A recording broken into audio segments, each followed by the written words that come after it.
Hello everyone. Welcome to this episode of Logic Launch. Sir, what would be the average duration to qualify as a CPA? പലപ്പോഴും നമ്മൾ പരസ്യങ്ങളിലൊക്കെ നിങ്ങൾ കാണും ഒരു 8 months കൊണ്ട് clear ആവുന്നു, 6 months.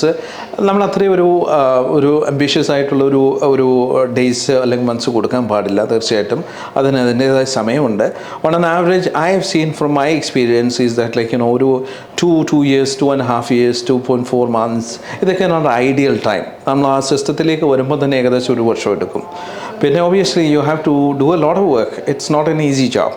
അപ്പോൾ അതൊക്കെ ചെയ്ത് വരുമ്പോൾ തന്നെ ഏകദേശം നമുക്കൊരു 2.5 വർഷം വിച്ച് ഈസ് റീസണബിൾ ആയിട്ടുള്ളൊരു സമയമാണ് അതിൻ്റെ ഒരു പ്രിപ്പറേഷൻ ടൈം. അപ്പോൾ പരസ്യങ്ങളിലൊക്കെ കണ്ടാക്കാൻ 8 മാസം 9 മാസം കൊണ്ട് നിങ്ങൾ may be it is possible for CAs. അപ്പോൾ CA കഴിഞ്ഞ ഒരാൾക്കാണെങ്കിൽ അവർ ഓൾറെഡി ആ ഒരു ഹാങ്ങിലാണ് നിൽക്കുന്നത്. ഒരു ടാക്സേഷൻ കോഴ്സ് മാത്രമാണ്, US-ൻ്റെ ടാക്സേഷൻ പഠിക്കൽ മാത്രമായിരിക്കും അവർക്ക് ഒരു ബുദ്ധിമുട്ടുള്ള ഒരു ഏരിയ. അപ്പോൾ അങ്ങനെയുള്ളവർക്കൊക്കെ ഒരു 8 മാസം കൊണ്ടൊക്കെ തീർത്തേക്കാം. പക്ഷേ ഓൺ ആൻ ആവറേജ് ഇപ്പോൾ ഒരു BCom കഴിഞ്ഞ ഒരു സ്റ്റുഡൻറ്റ് അല്ലെങ്കിൽ MCom ഫസ്റ്റ് ഇയർ ആയിട്ടുള്ള ഒരു student on an average it takes like 2.5 years. Sir, ഈ ഒരു കോഴ്സ് ചെയ്യുന്നതിന് നമുക്ക് എന്തെങ്കിലും ഏജ് ലിമിറ്റ് ഉണ്ടോ? There's no age limit. Reason being, എനിക്കൊരു സ്റ്റുഡൻറ്റ് ഉണ്ടായിരുന്നു. He was like 62 years. Okay, and out of passion he wanted to join. Obviously he didn't pass, he didn't even attempt for the exam. But there is no age limit for CPA examination.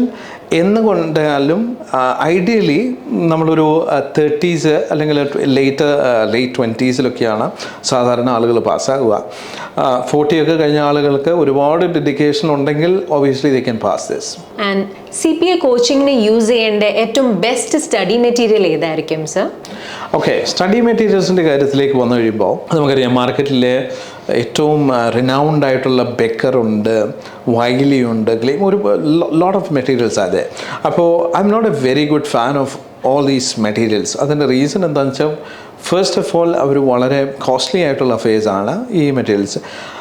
അതുപോലെ തന്നെ ഏതെങ്കിലും ഒരു particular materials നമ്മൾ ഉപയോഗിച്ചത് കൊണ്ട് നമ്മൾ CPA പാസ്സാവണമെന്ന് ഒരിക്കലും ഇല്ല. ഇപ്പം ബെക്കറിൻ്റെ മെറ്റീരിയൽസ് യൂസ് ചെയ്തുകൊണ്ട് ഞാൻ ഒരിക്കലും CPA പാസ്സാവണമെന്നില്ല. ഞാൻ പഠിച്ചു കഴിഞ്ഞാൽ എൻ്റെ എഫേർട്ട് ഇട്ട് കഴിഞ്ഞാൽ മാത്രം പാസ്സാകുന്ന ഒരു സംഗതിയാണ്. അപ്പോൾ അതുകൊണ്ട് തന്നെ ഒരു പ്രത്യേക ചോയ്സ് അങ്ങനെ നമ്മൾ ബെക്കറിലോ വൈലിയിലോ അല്ലെങ്കിൽ മറ്റേതെങ്കിലും ഒരു മെറ്റീരിയൽസിലേക്ക് പോകുന്നതിനോട് എനിക്ക് വലിയ അഭിപ്രായമില്ല. നമ്മൾ ചെയ്യേണ്ടത് ഏത് മെറ്റീരിയലാണേലും നമ്മളത് വൃത്തിയായിട്ട് അതിൻ്റെ കോൺസെപ്റ്റ്സ് മനസ്സിലാക്കി അത് അപ്ലൈ ചെയ്യാനുള്ള ഒരു സ്കില്ലാണ് നമുക്കതിൽ വേണ്ടത്. ഉദാഹരണത്തിന് നമ്മൾ ലോജിക്കൽ യൂസ് ചെയ്യുന്ന റൈൻ ഇൻ്റർനാഷണലാണ്. അപ്പം it's in par with any other materials.